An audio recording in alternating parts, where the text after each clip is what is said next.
Hello દર્શક મિત્રો, જય શ્રી કૃષ્ણ। તો આજે આપણે ભરેલા કારેલાનું શાક બનાવશું। તો મીડિયમ સાઇઝના 6 કારેલા લીધા। આ રીતે આમ છાલ ઉખાડીને કાપો પાડીને મીઠું ભરી લીધું છે। હવે કારેલા ભરવા માટેનો મસાલો જોઈ લઈશું। સિંગના દાણા, તલ, મગજતરીના બી, ગોળ, ગાંઠિયા, મીઠું સ્વાદ પ્રમાણે, લીલું લસણ, આદુ લસણની પેસ્ટ, હળદર, લાલ મરચું, લીંબુ, વઘાર માટે તેલ, રાઈ, જીરું, હિંગ અને પાણી। તો હવે આપણે કારેલા બાફવા મૂકી દઈશું। કુકર લીધું છે, એમાં નીચે પાણી એડ કરવાનું અને ઉપર ડીશ મેકવાની। ડીશ ઉપર કારેલા મેકવાના। વરાળથી બફાય એટલે એનો ટેસ્ટ સારો આવે છે। આ રીતે આમ બાફી લેવાના।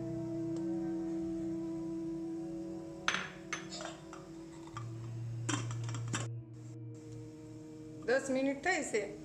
હવે આપણે 15 મિનિટ સુધી બફાવા દઈએ અને આ રીતે આમ ઢાંકણ ઉપર જ મેકવાનું, ઢાંકણ બંધ નહીં કરવાનું। ત્યાં આપણે કારેલા ભરવાનો મસાલો બધો મિક્સર જારમાં લઈને ક્રશ કરી લઈશું।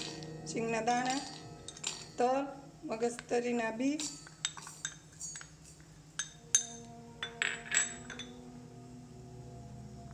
ગાંઠિયા,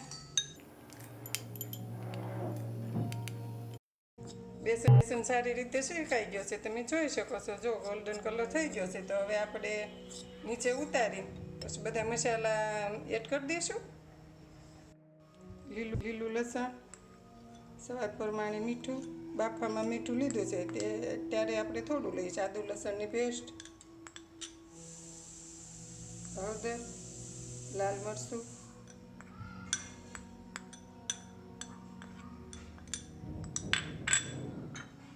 બે ચમચી ગોળ,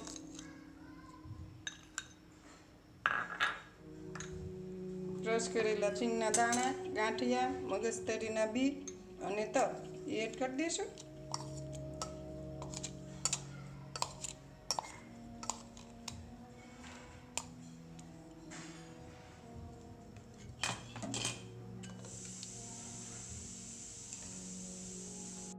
કારેલા ઠંડા થઈ ગયા છે, તો હવે આપણે એમાંથી બી કાઢી લઈશું। આ રીતે આમ બધા બી કાઢી લેવાનું।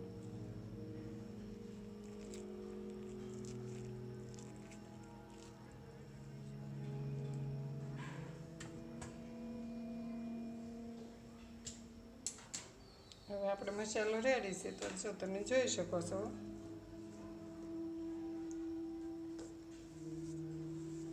સરસ રીતે મિક્સ થઈ ગયો છે, તો હવે આપણે કારેલા ભરી લઈશું। આ રીતે આમ કારેલા ભરી લેવાના। આજની મારી રસોઈ તમને ગમી હોય તો મારી રસોઈને શેર કરો, લાઈક કરો અને બાજુમાં બે આયકન ઉપર ક્લિક કરો કે જેથી તમને ખબર પડે કે મારી નવી રસોઈ આવી ગઈ છે અને તમે જોઈ શકો છો।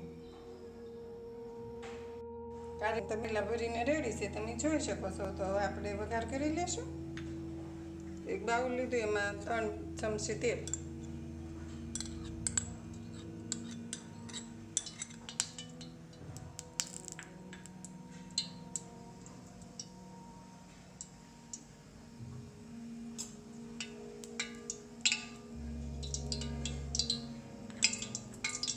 રાઈ અને જીરું બંને એડ કરી દઈશું।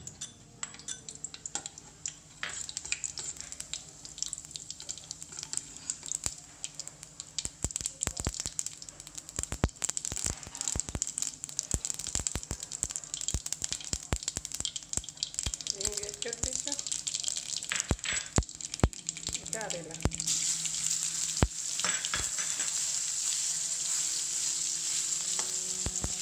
કારેલાને મીડિયમ ગેસથી 5 મિનિટ ચડવા દઈએ તેલમાં, પછી બધા મસાલા એડ કરી દઈશું। 5 મિનિટ થઈ ગઈ છે, તો હવે મસાલા એડ કરી દઈશું।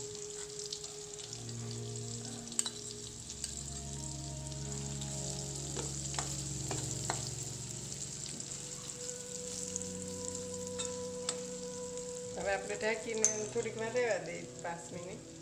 1 ગ્લાસ પાણી એડ કરી દઈએ।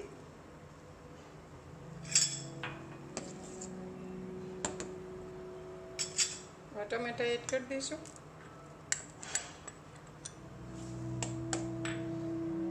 હવે 10 મિનિટ માટે ઢાંકીને ચડવા દઈશું। 10 મિનિટ થઈ ગઈ છે, તો હવે આપણે ચેક કરી લઈશું। સારી રીતે બની ગયું છે, તમે જોઈ શકો છો। હવે આપણે લીંબુ એડ કરી દઈશું, 1 લીંબુનો રસ.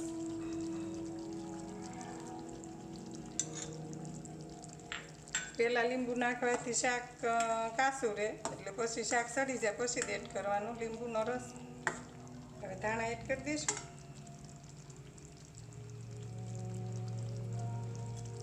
હવે આપણે સર્વિંગ બાઉલમાં કાઢી લઈશું.